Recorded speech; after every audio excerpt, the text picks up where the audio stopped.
ఈరోజు వీడియో వచ్చేసరికి cooking video అనమాట. నేను వచ్చేసరికి పన్నీర్ పులావ్ చేస్తున్నాను, 1 పాట్ రెసిపీ లాగా. Okay, let start. ఫస్ట్ వచ్చేసరికి పన్నీర్ని క్యూబ్స్గా కట్ చేసుకొని తీసుకోవాలి. అండ్ నెక్స్ట్ మనం మ్యారినేట్ చేయడం కోసం యూజ్ చేసే ఇంగ్రీడియంట్స్ వచ్చేసరికి కారం, ఉప్పు, పెరుగు, ఓన్లీ 3 ఇంగ్రీడియంట్స్ మాత్రమే యూజ్ చేస్తున్నాను. మీకు కావాలంటే కార్న్ఫ్లవర్, కలర్ ఇట్లా మీకు కావాల్సినవి యాడ్ చేసుకోవచ్చు, అవి ఆప్షనల్ అనమాట. నేనైతే యూజ్ చేయట్లేదు. ఓకే, నెక్స్ట్ వచ్చేసరికి ఆ పన్నీర్కి మనం కారం, ఉప్పు ఇవన్నీ బాగా మసాలా అదంతా పట్టేదాకా మ్యారినేట్ చేసుకోవాలి. మ్యారినేట్ చేసింది ఫ్రిడ్జ్లో అయినా పెట్టుకోవచ్చు, లేకపోతే విడిగా బయటైనా పెట్టుకోవచ్చు. మినిమం ½ గంట టు 1 అవర్ దాకా మ్యారినేట్ చేసి పెట్టుకుంటే మనకి టేస్ట్ బాగా వస్తుందన్నమాట. ఓకే, బాగా అన్నీ కలిసేలాగా కలుపుకోండి.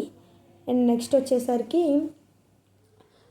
బాగా కలుపుకొని పక్కన పెట్టుకున్న తర్వాత ఒక ప్యాన్ తీసుకోవాలి. స్టవ్ వెలిగించుకొని ప్యాన్ పెట్టుకోండి. దాంట్లో ఆయిల్ వేసుకోవాలి. ఆయిల్ వేసుకొని పన్నీర్ని మనం ఇవాళ వచ్చేసరికి డీప్ ఫ్రై చేయట్లేదు, షాలో ఫ్రై చేసుకుంటున్నాము. ఓకే, నెక్స్ట్ ఆ ఆయిల్ అంతా ప్యాన్ అంతా స్ప్రెడ్ అయ్యేటట్టు చేసుకోవాలి. తర్వాత ఆయిల్ హీట్ ఎక్కిన తర్వాత మనం ఆ పన్నీర్ క్యూబ్స్ని మనం మ్యారినేట్ చేసి పెట్టుకున్నవి తీసి ఆ పన్నీర్ క్యూబ్స్ని ఒక్కొక్కటిగా యాడ్ చేసుకోవాలి. యాడ్ చేసుకొని ఇవాళ మనం చేసేది షాలో ఫ్రై కాబట్టి లైట్గా షాలో ఫ్రై చేస్తాం. మనం వచ్చేసరికి ఇవాళ కార్న్ఫ్లవర్ వేయలేదు కాబట్టి కొంచెం అంటుకుంటాయి అన్నమాట. అలా అంటుకున్నది కూడా మనకు టేస్టే. సో కార్న్ఫ్లవర్ అనేది కొంచెం అన్హెల్దీలా అనిపిస్తుంది. అప్పుడప్పుడు పర్లేదు కానీ ఎక్కువ అది తినకూడదు. ఓకే, మనం ఇప్పుడు ఇదంతా యాడ్ చేసుకొని అవి షాలో ఫ్రై చేసుకోవాలి. ఆయిల్ అనేది మనం ఎక్కువ హీట్ చేసి పెట్టుకుంటే మనకు అది తొందరగా బాగా లోపల కూడా ఫ్రై అవుతుంది, బయట ఫ్రై అవుతుంది.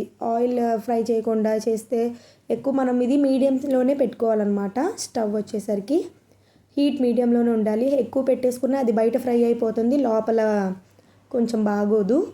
స్పాంజ్ మంచిగా ఉండాలి. పన్నీర్ అనేది మంచిగా ఉంటే బాగుంటుంది, తినడానికి కూడా చాలా టేస్టీగా అనిపిస్తుంది. షాలో ఫ్రై అనేది చాలా బాగుంటుందన్నమాట. డీప్ ఫ్రై అయితే కొంచెం గట్టిగా అయిపోయినట్టు అయిపోతుంది. డీప్ ఫ్రై పకోడీ ఆ టైప్ చేసినట్లకి డీప్ ఫ్రై చేస్తే కరకరలాడినట్టు ఉంటుంది. ఓకే, నెక్స్ట్ ఇది షాలో ఫ్రై చూడండి, ఇట్లా చేయాలి. ఇట్లా అయిన తర్వాత ప్లేట్లోకి తీసేసుకుంటున్నాను అనమాట. మొత్తం అదంతా తీసేసుకుంటున్నాను. నెక్స్ట్ వచ్చేసరికి మనం పన్నీర్ పులావ్ చేయటానికి ఇప్పుడు ఈ పన్నీర్ క్యూబ్స్ని మ్యారినేట్ చేసి ఇవన్నీ మనము షాలో ఫ్రై చేసాం కదా, వాటికి వాడిన ఆయిలే మన రైస్కి కూడా వాడుకుంటే చాలా బాగుంటుంది. ఓకే, నెక్స్ట్ వచ్చేసరికి మన ప్యాన్ తీసుకొని ఆ ఫ్రై చేసిన ఆయిలే దీంట్లో వేస్తున్నాను అనమాట. టేస్ట్ చాలా బాగుంటుంది ఆ ఆయిలే వాడుకుంటే.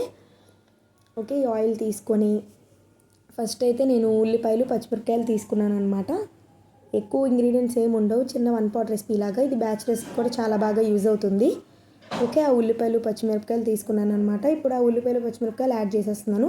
ఆయిల్ హీట్ ఎక్కేదాకా వెయిట్ చేయాలన్నమాట. నెక్స్ట్ వచ్చేసరికి ఆ ఆయిల్లో ఉల్లిపాయలు, పచ్చిమిరపకాయలు కూడా వేసేసాను.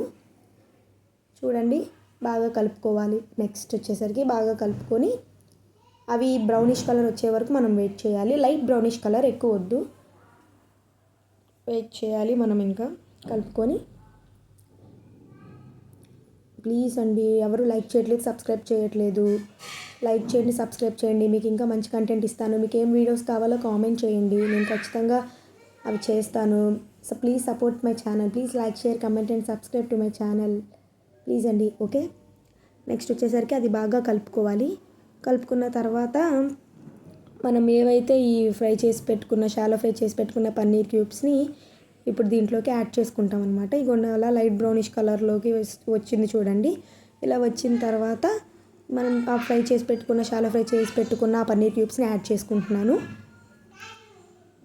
ఈ టైంలో యాడ్ చేసుకుంటే ఇంకా బాగా మనకి టేస్ట్ వస్తుందన్నమాట, ఫ్రై అవుతుంది బాగా. ఓకే, చూడండి, నేను మొత్తం అన్నీ మనం ఫ్రై చేసి పెట్టుకున్నవన్నీ కూడా వేస్తున్నాను. ఇవి వేసిన తర్వాత బాగా కలుపుకోవాలి. మొత్తం అన్నీ ఫ్రై అయ్యేలా కలుపుకోవాలి. నెక్స్ట్ వచ్చేసరికి ఈ టైంలో మనం కారం, ఉప్పు అవన్నీ యాడ్ చేస్తాను అనమాట. నేను ఎక్కువ మసాలాలు అవన్నీ ఏం చేయట్లేదు, లైట్గానే అన్నీ వాడతాను. ఏ మసాలాలు అవి యాడ్ చేయను, ఓన్లీ కారం, ఉప్పు మాత్రమే. ఓకే, చూడండి, ఇప్పుడు కారం, ఉప్పు, కారం కూడా చూసి వేసుకోవాలి. ఇందాక పన్నీర్ దానికి వాడాము, నెక్స్ట్ వచ్చేసరికి చిల్లీస్ వేస్తున్నాము కాబట్టి కారం, ఉప్పు చూసుకొని వేసుకుందాం. ఓకే, ఆ కారం వేస్తున్నాం చూడండి, సరిపడా వేసుకోండి. మీరు తీసుకున్న క్వాంటిటీలు బట్టి మారుతుంది కదా, కాబట్టి సరిపడా వేసుకోండి. కారమైన, ఉప్పైనా కూడా మనం తీసుకునే క్వాంటిటీ బట్టి అవి కూడా మారుతూ ఉంటాయి కదా. ఓకే, ఆ కారం, ఉప్పు వేస్తున్నాను. వేసిన తర్వాత ఇప్పుడు బాగా మిక్స్ చేసుకోవాలి. మరీ రోస్ట్ ఫ్రై వద్దు, అలాగని పచ్చిగా ఉండొద్దు. మీడియంగా మొత్తం కూడా సిమ్లో వద్దు, హైలో వద్దు, ఫ్లేమ్ అనేది మీడియం ఫ్లేమ్లో పెట్టుకొని మనం ఫ్రై చేసుకోవాలి. ఓకే, బాగా ఫ్రై చేసుకోండి. ఇది ఫ్రై చేసుకుని ఈ టైంలోనే కారం ఉప్పు మనం అడ్జస్ట్ చేసుకోవాలన్నమాట. అండ్ నెక్స్ట్ వచ్చేసరికి ఇప్పుడు ఈ ఫ్రై చేసుకున్న తర్వాత ఇప్పుడు చూడండి ఇలా ఫ్రై అయింది.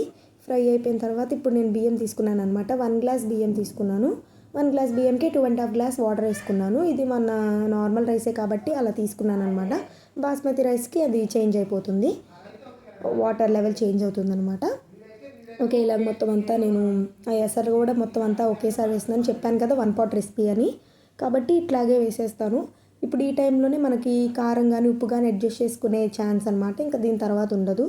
కాబట్టి ఈ టైంలోనే కారం ఉప్పు అన్నీ మనం టేస్ట్ చూసుకొని సరిపడా వేసేసుకోవాలి. సో అన్నీ వేసేసుకున్న తర్వాత ఒక్కసారి కలుపుకుంటున్నాను. మొత్తం అంతా కలిపేసుకొని మనం మీడియం ఫ్లేమ్లోనే ఒక 15 to 20 minutes అలా పక్కనే పెట్టేస్తే రెడీ అయిపోతుంది. ఓకే, చూడండి ఎంత బాగా పొడి పొడిగా వచ్చిందో. ఓకే, మీకు ఈ వీడియో నచ్చిందని అనుకుంటున్నాను. మీరు కామెంట్ చేయండి, నేను చేస్తాను. Please like, share, comment and subscribe to my channel Aparna diaries. Bye bye.